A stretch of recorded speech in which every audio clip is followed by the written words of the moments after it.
Salut tout le monde et bienvenue dans cette capsule. On plonge directement dans le vif du sujet aujourd'hui. Quand on lit ou qu'on écrit, c'est vraiment super important d'éviter les répétitions. C'est littéralement la clé pour garder notre texte fluide, clair et surtout agréable à lire. Mais là, la vraie question, c'est comment on fait pour éviter de répéter sans arrêt les mêmes mots? En fait, c'est super simple, faut juste imaginer un match de hockey. Quand les joueurs commencent à être fatigués, ils sortent de la glace pour laisser la place aux remplaçants. Ça permet de garder le jeu super rapide et excitant. Eh bien, dans un texte, croyez-le ou non, les mots font exactement la même chose.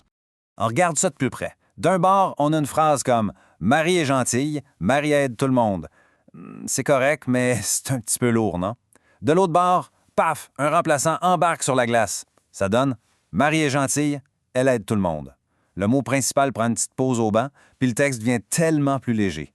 Et dans notre plan de match, on a vraiment deux stratégies principales. La première, c'est d'utiliser un pronom, comme le petit mot « elle » qu'on vient juste de voir. La deuxième stratégie, c'est d'y aller avec un synonyme. Ça, c'est tout simplement un mot différent, mais qui veut dire exactement la même affaire. Par exemple, au lieu de répéter « voiture », on envoie le mot « automobile » sur le jeu. Et voici cette fameuse stratégie en pleine action, avec un exemple tiré de nos textes récents. En conclusion, je pense que les caméras de surveillance sont très utiles. Elles rendent la maison plus sécuritaire.